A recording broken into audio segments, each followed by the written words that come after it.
Welcome commerce tutorial. मैं हूं आपकी अपनी होस्ट श्रुति। आज हम कंटिन्यू करने जा रहे हैं +1 accounts financial statement of A sole proprietorship की इंपॉर्टेंट क्वेश्चन। हमारा फर्स्ट क्वेश्चन है डेफर्ड रेवेन्यू एक्सपेंडिचर। ये अब यहाँ पे रेवेन्यू वर्ड भी यूज किया हुआ है और डेफर्ड वर्ड भी यूज किया हुआ है। मींस ये जो एक्सपेंसेस होते हैं हमारे रेवेन्यू नेचर के होते हैं, कैपिटल नेचर के नहीं होते, लेकिन ये इतनी लार्ज अमाउंट में होते हैं कि इनका बेनिफिट हमें आने वाले टाइम के लिए मिलता है और इनको एक साल में हम राइट ऑफ नहीं कर सकते। जैसे कि एक छोटी सी एग्जांपल लेते हैं, एडवर्टाइजमेंट और for the promotion of products. हम अपने प्रोडक्ट्स को प्रमोट करने के लिए एडवर्टाइजमेंट की है। अब स्टार्टिंग में जब हम एडवर्टाइजमेंट करते हैं वो करोड़ों की गिनती में होती है, लेकिन होती वो रेवेन्यू नेचर की है, लेकिन उनको हम एक साल में राइट ऑफ नहीं कर सकते। ऐसे एक्सपेंसेस को हम कौन से बोलते हैं? Deferred revenue expenditure. नेक्स्ट हमारा कैपिटल एंड रेवेन्यू एक्सपेंडिचर का क्या डिफरेंस है? जब सबसे पहले हम जब भी डिफरेंस करते हैं तो हम क्या करते हैं? कॉलम्स बना के करते हैं, चाहे 2 मार्क्स का क्वेश्चन आ जाए चाहे हमें 3 मार्क्स का क्वेश्चन आ जाए। एक तरफ है कैपिटल एक्सपेंडिचर, एक हमारे पास है रेवेन्यू एक्सपेंडिचर। मीनिंग सबसे पहले रेवेन्यू कैपिटल एक्सपेंडिचर कौन से होते हैं? जिनको हम बिगर तो करते हैं लेकिन उनका जो हमें बेनिफिट है वो आने वाले 1 साल से ज्यादा मिलेगा, नियर अबाउट 2 से लेकर 5 साल तक।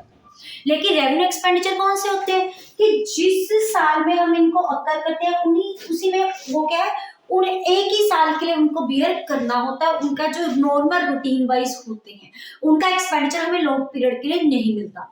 सेकंड क्या आते हैं हमारे नेचर, जो हमारे कैपिटल एक्सपेंडिचर होते हैं वो नॉन रेकरिंग नेचर के होते हैं कि कभी कभार हो गए और कभी कभार नहीं हुए, ये कोई जरूरत नहीं कि नॉर्मली इनको होना ही होना है। लेकिन जो रेवेन्यू एक्सपेंडिचर है वो कौन सी नेचर के होते हैं? रेगुलर और रेकरिंग नेचर के। एक एक हमारे पास कहते हैं example.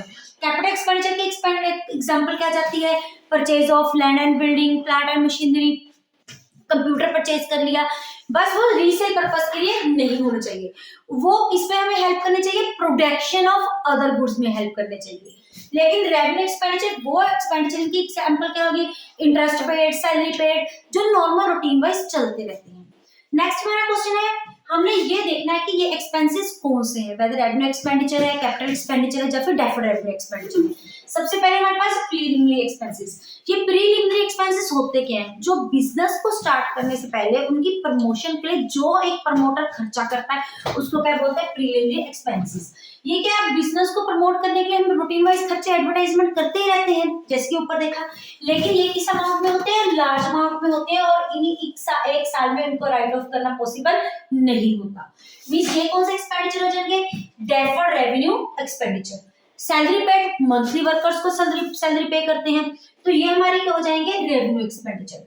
Expenditure for the installation of plant and machinery, जे कल भी हमने देखा था जितने एक्सपेंसेस हम मशीनरी को परचेज करने के टाइम या इंस्टॉल करने के टाइम क्लियर करते हैं वो कौन सी नेचर के होते हैं? हमारी कैपिटल नेचर के होते हैं, क्योंकि ये जो प्लांट एंड मशीनरी का पार्ट होते हैं और ये प्लांट एंड मशीनरी का बेनिफिट्स हमें आने वाले टाइम तक मिलेगा, 1 साल से ज्यादा मिलेगा, प्लस उनका यूज हम प्रोडक्शन में करते हैं अदर कमोडिटीज की प्रोडक्शन के लिए। नेक्स्ट है कॉस्ट ऑफ गुड्स सोल्ड। जी कॉस्ट ऑफ गुड्स सोल्ड होता क्या है? कई बार 1 मार्क्स का क्वेश्चन आ जाता है या कई बार इसका एक छोटा सा फार्मूला पूछ लेते हैं। It is the cost of goods whichever is going to be sold, जितनी सेल करती गुड्स उनकी जितनी कॉस्ट होती है। इनका फार्मूला क्या होता है? Opening stock add purchases add direct expenses minus closing stock. Next हमारा क्वेश्चन है, कई बार क्या आ जाता है कि हमें ट्रेडिंग अकाउंट बनाना आ जाता है जिसमें हमें बैलेंसिंग फिगर पूछी होती है। अगर इसको हम स्टेटमेंट की हेल्प से करेंगे इसके बहुत सारे फार्मूले बन जाते हैं, लेकिन हम इनको डायरेक्ट ट्रेडिंग अकाउंट से भी इनका आंसर निकाल सकते हैं। अगर पहले आप इनका स्क्रीनशॉट लेना चाहते हैं तो आप ले सकते हैं। उसके बाद हम क्या बनाएंगे? ट्रेडिंग अकाउंट बनाएंगे। जो वैल्यू है, तो जरूरी नहीं कि ट्रेडिंग अकाउंट में जो हमें बैलेंसिंग फिगर मिलेगी वो सिर्फ किसकी होगी? हमारी ग्रॉस प्रॉफिट की होगी, वो किसी भी चीज की हो सकती है। जो इंफॉर्मेशन हमें गिवन है बस वो हमने डाल देनी है, बाकी बैलेंस फिगर हमारे पास आ जाएगी। हम क्या बना रहे हैं? Trading account. सबसे पहले हमारा क्या होता है? ओपनिंग स्टॉक, फिर हमारे पास क्या जाती है? परचेजिंग, फिर हमारे पास अगर कोई डायरेक्ट एक्सपेंसेस गिवन है, सबसे पहले ओपनिंग स्टॉक हमारे पास क्या है? 36,000। उसके बाद है नेट प्रॉफिट, हमें क्या दे दिया है? ये ग्रोथ, ये है net purchases. Net purchasing means purchasing minus return की डायरेक्ट वैल्यू दी गई है, वो कितनी है? 45,000। उसके बाद हमारे पास क्या है? Salary and wages. अब ये सैलरी, अब आगे वर्ड कौन सा यूज किया हुआ है? सैलरीज। अब सैलरी कौन सा वर्ड होता है हमारे, इनडायरेक्ट एक्सपेंसेस, और जो इनडायरेक्ट एक्सपेंसेस होती है वो किसका पार्ट होती है, प्रॉफिट एंड लॉस अकाउंट। अगर क्वेश्चन में लिखा हो वेजेस एंड सैलरीज, तो वेजेस हमारी कौन सी एक्सपेंसेस होगी, डायरेक्ट एक्सपेंसेस। अगर वेजेस पहले लिखा होता तो हम किसमें चार्ज करते हैं, ट्रेडिंग अकाउंट पे, लेकिन अब ये कहां पे जाएगी, प्रॉफिट एंड लॉस अकाउंट पे। नेक्स्ट हमारे पास सेल्स बाय सेल्स, सेल्स हमें कितनी गिवन है, 60,000 की। उसके पास है हमारा ग्रोस लॉस, अगर ग्रोस प्रॉफिट होता है वो कौन सी साइड पे होता है, डेबिट साइड पे, लेकिन ये हमारा है ग्रोस लॉस कैरीड आउट, कितना है हमारा 4,000 का। अब हमने फाइंड आउट क्या करना है, फ्रेट, और फ्रेट कुछ भी नहीं गिवन, मींस ये पर फ्रेट इनवर्ड है, और जो हमारा फ्रेट इनवर्ड होता है वो कौन सी एक्सपेंसेस हो जाती है, हमारी डायरेक्ट एक्सपेंसेस, कितनी है हमारी 6,000। तो बाकी की बैलेंस शीट फिगर जो होगी वो हमारी किसकी बच जाएगी, क्लोजिंग स्टॉक की। डेबिट साइड को प्लस करके, जैसे हम लेजर की बैलेंसिंग करते हैं सेम वैसे हम किसकी बैलेंसिंग कर लेंगे, अपने ट्रेडिंग अकाउंट की। तो ये हमारी क्या आ गई, 36,000 प्लस 45,000 प्लस 6,000 माइनस ये टोटल हमारा क्या आ गया, 87,000। दोनों साइड्स पे हम क्या लिखेंगे, 87,000 माइनस 60,000 माइनस हमारे पास क्या आ गया, 4,000। तो हमारा आंसर क्या आ गया, 23,000। नेक्स्ट एक और हमारे पास क्वेश्चन है, इसमें क्या गिवन है, एडजस्टेड परचेजेस। अब यहाँ पे वर्ड क्या गिवन है, एडजस्टेड परचेजेस। एडजस्टेड परचेजेस का फार्मूला क्या होता है, opening stock add purchases minus closing stock. Means इस टॉपिक में, इस पर्टिकुलर में ऑलरेडी ओपनिंग स्टॉक और क्लोजिंग स्टॉक की एडजस्टमेंट कर चुके हैं। मींस जब इस क्वेश्चन को हम टेक इनटू अकाउंट करेंगे, सॉर्ट आउट करेंगे, अगर क्वेश्चन में हमें ओपनिंग स्टॉक या क्लोजिंग स्टॉक गिवन है, हम दोनों को ही शो नहीं करेंगे। सेल्स हमारे पास गिवन है, क्लोजिंग स्टॉक गिवन है, वेजेस गिवन है। अब वेजेस हमारी कौन सी एक्सपेंसेस होती है, डायरेक्ट, ये किधर जाएगी, हमारी ट्रेडिंग अकाउंट में। हम इसको यहाँ पे साथ के साथ लिख लेते हैं, trading account. Closing stock given है, इसको हम बुक्स में शो नहीं करेंगे क्योंकि कौन सी परचेजेस गिवन है हमारे पास, एडजस्टेड परचेजेस। उसके बाद हमारा आ जाता है फ्रेट इनवर्ड। इनवर्ड हमारी कौन सी परचेज होती है, ट्रेडिंग अकाउंट। ये कौन सी एक्सपेंसेस होती है, डायरेक्ट एक्सपेंसेस। तो ये किसमें जाएगी, ट्रेडिंग अकाउंट में। लेकिन जो कार्टेज आउटवर्ड है ये किसमें चार्ज होता है, जब भी किसी भी एक्सपेंसिव के साथ इनवर्ड वर्ड है, मींस वो किसका पार्ट है, ट्रेडिंग अकाउंट का। अगर आउटवर्ड गिवन है तो हमारा किसका पार्ट है, प्रॉफिट एंड लॉस अकाउंट का। अब कुछ भी नहीं है, जो हमें इंफॉर्मेशन पहले के जैसे गिवन है, बस एक बार बेसिक कंसेप्ट हमारे क्लियर होने चाहिए। बाकी ये क्वेश्चन क्या है, नॉर्मल है। सबसे पहले ओपनिंग स्टॉक हमने शो नहीं करना, हमारे पास क्या है, एडजस्टेड परचेजेस। एडजस्टेड परचेजेस कितनी गिवन है हमारे पास, दैट इज 6,60,000। उसके बाद हमारे पास गिवन है सेल्स बाय सेल्स। सेल्स हमारे पास क्या है, 7,44,000। उसके बाद हमारी आ जाती है क्लोजिंग स्टॉक, शो नहीं करना। फिर आ गया हमारे पास वेजेस। वेजेस हमारे पास कितनी गिवन है, 6,000। देन कम्स हमारे पास है फ्रेट इनवर्ड, ये होगी हमारी फ्रेट इनवर्ड, ये हमारी क्या है 3,600। क्लोजिंग स्टॉक हमने शो नहीं करना, कार्टेज आउटवर्ड इसका पार्ट नहीं है। तो बैलेंस शीट फिगर हमारी क्या जाएगी, जब ग्रोस प्रॉफिट आएगा, जब हमारे पास ग्रोस लॉस आएगा। ये हमारे पास देख लेते हैं दोनों साइड्स का, इधर वाली साइड का टोटल हमारे पास कितना आ रहा है, दैट इज 6,60,000 प्लस 6,000 प्लस 3,600। तो 7,44,000 का टोटल जो है हमारे पास ज्यादा है, तो इसकी बैलेंस शीट फिगर बचेगी डेबिट साइड पे, माइनस 7,44,000। तो हमारा कितना आ गया, ग्रोस प्रॉफिट 2,440, ये हमारे पास आ गया टू ग्रोस प्रॉफिट कैरिड। ये क्वेश्चन थे कुछ ट्रेडिंग अकाउंट्स के साथ रिलेटेड। अब यहाँ तक हमारा जो फर्स्ट चैप्टर है सोल प्रोप्राइटरशिप का वो खत्म होता है। आज ही हम स्टार्ट करते हैं विद एडजस्टमेंट के कुछ बेसिक टॉपिक। चैप्टर स्टार्ट करने से पहले एक बार हम उसका एक क्विक रिवीजन लेते हैं। कुछ एडजस्टमेंट हम आज करेंगे, कुछ एडजस्टमेंट हम कल वाले सेशन में करेंगे, साथ में इनके कुछ प्रैक्टिकल क्वेश्चन भी करेंगे। सबसे पहले हमारे पास क्या है, अगर पहले आप इनका स्क्रीनशॉट लेना चाहते हो तो आप ले सकते हैं। हाँ जी, सबसे पहले पर्टिकुलर जो सबसे पहले हमारी एक्सपेंसेस है वो कौन सी है, आउटस्टैंडिंग एक्सपेंसेस, मतलब ओएस। ये आउटस्टैंडिंग होती क्या, सबसे पहले expenses due but not paid, means expenses due हो चुकी है लेकिन हमने उसकी पेमेंट अभी तक नहीं की। जैसे मंथ कौन सा चल रहा है हमारा, फेब के पीछे मंथ कंप्लीट हो चुका था, हमें काम किया, पूरे फेब की महीने की जो सैलरी वो ड्यू होगी, लेकिन अभी तक हमने अपने एम्प्लॉयज को पे नहीं की, तो ये क्या बन जाती है हमारी आउटस्टैंडिंग एक्सपेंसेस। और ये हमारी एक तरह की क्या हो जाती है, लायबिलिटी हो जाती है। एक इसकी एडजस्टमेंट हम किसमें करते हैं, ट्रेडिंग या प्रॉफिट एंड लॉस अकाउंट के, जिसके साथ रिलेटेड हमारी पर्टिकुलर क्या है, आउटस्टैंडिंग है।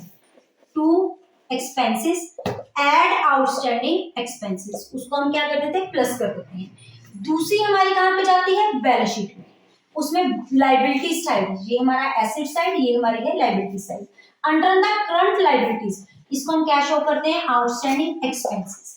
ये तो वो चीज है अगर ये आउटस्टैंडिंग एक्सपेंसेस क्या हो एज ए एडजस्टमेंट गिवन हो। कई बार आउटस्टैंडिंग एक्सपेंसेस किसमें दी जाती है, हमारी बैलेंस शीट में दी जाती है। तो फिर उस केस में जो इसकी डायरेक्ट एडजस्टमेंट होगी वो हमारी किसमें होगी, सिर्फ और सिर्फ बैलेंस शीट में। No treatment will be in the case of trading and profit and loss account. Next है हमारे प्रीपेड एक्सपेंसेस। अब ये प्रीपेड एक्सपेंसेस क्या होती है, एक्सपेंसेस इन एडवांस। अभी तक हमारा कौन सा मंथ चल रहा है, मार्च का मंथ। मार्च के मंथ एम्प्लॉइज ने काम नहीं किया, लेकिन हमने उनको कह दी एडवांस सैलरी दे दी। ये एक तरह का हमारा क्या हो जाता है, assets under the current assets. Same way से दो एडजस्टमेंट, अगर हमें एज ए एडजस्टमेंट गिवन हो प्रीपेड एक्सपेंसेस, या फिर हमें किसमें गिवन हो, इन द बैलेंस शीट, जहां हम बोल सकते हैं सॉरी ट्रायल बैलेंस, क्योंकि हम ट्रायल बैलेंस से क्या बनाते हैं, अपनी बैलेंस शीट। याद रखना अगर कोई चीज एडजस्टमेंट में है तो उसकी एडजस्टमेंट दोनों जगह होगी, trading and profit and loss account में, और दूसरी मार्क इसमें आ जाएगी हमारी बैलेंस शीट में। अगर एडजस्टमेंट है सिमिलर वे से to expenses minus prepaid expenses, बस इस बात को ध्यान रखना, आउटस्टैंडिंग प्लस होती है और प्रीपेड क्या होती है, माइनस। दूसरी किसमें होगी, बैलेंस शीट में, हमारे एसेट्स है तो इसकी adjustment under the asset side, under our current assets हम क्या शो कर देंगे, प्रीपेड एक्सपेंसेस, जितने भी अमाउंट गिवन है। अगर सिर्फ ट्रायल बैलेंस में है तो एडजस्टमेंट सिर्फ कहां पे होगी, बैलेंस शीट। थर्ड हमारी है अक्रूड इनकम। सेम वे से जैसे हमारी एक्सपेंसेस है वैसे हमारी क्या हो जाती है, इनकम। अक्रूड इनकम को इधर वाली साइड शो करते हैं, ये इनका कहां होती है, हमारी क्रेडिट साइड, तो इसको हम ऐड इस वाली साइड करेंगे, क्रेडिट साइड ही करेंगे।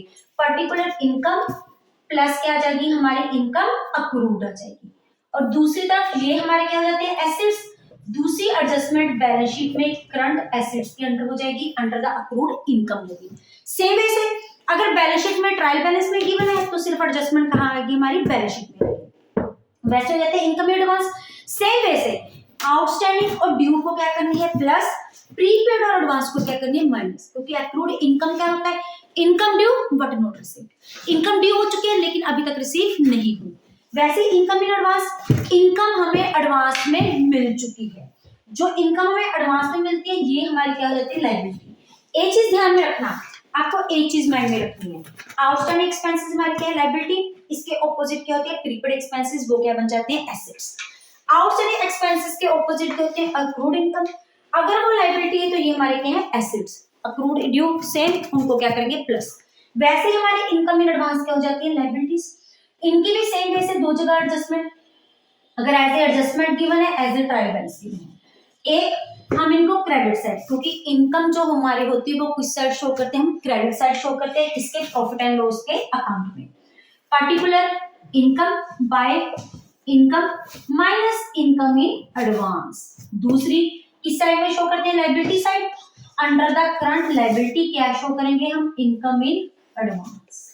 अगर ट्रायल बैलेंस में गिवन है तो डायरेक्ट एडजस्टमेंट इसमें आ जाएगी, लायबिलिटीज। बस चारों की एक पॉइंट माइंड में रखना, अगर as a trial balance given है तो एडजस्टमेंट सिर्फ इधर वाली साइड आएगी, हमारी बैलेंस शीट में। आज की हमारी नेक्स्ट है हमारी इंटरेस्ट ऑन कैपिटल। कैपिटल में हम क्या चार्ज करते हैं, इंटरेस्ट। इंटरेस्ट सिंपल, ये हमारी क्या होती है, एक्सपेंसेस होती है। तो इसकी एक तो एडजस्टमेंट हमारी कहां पे आ जाएगी, प्रॉफिट एंड लॉस अकाउंट में। प्रॉफिट एंड लॉस अकाउंट के किस साइड पे, हमारे डेबिट साइड पे, टू इंटरेस्ट ऑन कैपिटल। दूसरी जितनी भी हमारी कैपिटल है उसमें जाके क्या प्लस हो जाएगा, हमारा इंटरेस्ट ऑन कैपिटल। नेक्स्ट हमारा बैड डेट्स। बैड डेट्स हमारे क्या होते हैं, जो हमारे इंसॉल्वेंट हो जाते हैं, ये ऑलरेडी हम जानते हैं, दिवाला निकल जाते हैं, वो पैसे पे नहीं कर सकते। अब बैड डेट्स हमारे क्या हो जाते हैं, लॉस। अब ये लॉस कहां पे शो करते हैं, प्रॉफिट एंड लॉस अकाउंट में। अब लॉस हमारी नॉमिनल अकाउंट का एक ही है, एक्सपेंसेस और लॉसेस को क्या करते हैं, डेबिट, इनकम और गेन्स को क्या करते हैं, क्रेडिट। तो इसको कौन सी साइड शो कर देंगे हम, डेबिट साइड।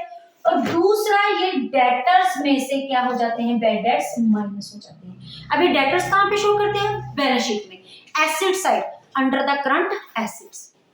फिर मैनेजर शैल कमीशन, मैनेजर को हमने कमीशन देना है। अब मैनेजर को हम अगर कमीशन दे रहे हैं तो ये हमारी ऐसे क्या हो जाती है, एक्सपेंसेस। एक्सपेंसेस की एडजस्टमेंट की यहाँ पे होती है प्रॉफिट एंड लॉस अकाउंट में। प्रॉफिट एंड लॉस अकाउंट के किस साइड में आ जाएगी, डेबिट साइड, क्योंकि जो मैनेजर का कमीशन है दिस इज अवर एक्सपेंसेस।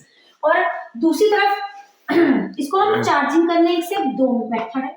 एक क्वेश्चन में use of before charging such commission, एक लिखा होता है आफ्टर चार्जिंग सच कमीशन। अगर बिफोर चार्जिंग सच कमीशन लिखा है तो हमारा फॉर्मूला क्या हो जाएगा, net profit into rate upon 100। अगर आफ्टर चार्जिंग सच कमीशन है, नेट प्रॉफिट जो हमारी बैलेंसिंग फिगर बैलेंसिंग करके एंड में हमारे पास नेट प्रॉफिट बचता है। अगर आफ्टर चार्जिंग आ जाए तो net profit into rate upon 100 plus rate. तो ये वैसे तो ये एडजस्टमेंट आपने ऑलरेडी क्लास में की होगी, लेकिन फिर भी इसको देख के अभी कंफ्यूज मत होना। आज इनको टेक इनटू अकाउंट करना, रिवीजन लेना, कल हम इनके साथ रिलेटेड क्वेश्चन करेंगे। अगर आप इनका स्क्रीनशॉट लेना चाहते हैं तो आप ले सकते हैं। वीडियो अच्छी लगे इसको लाइक करें, ज्यादा से ज्यादा शेयर करें ताकि मैक्सिमम स्टूडेंट्स का बेनिफिट ले सके। चैनल को सब्सक्राइब करना ना भूलें। Thank you, have a nice day.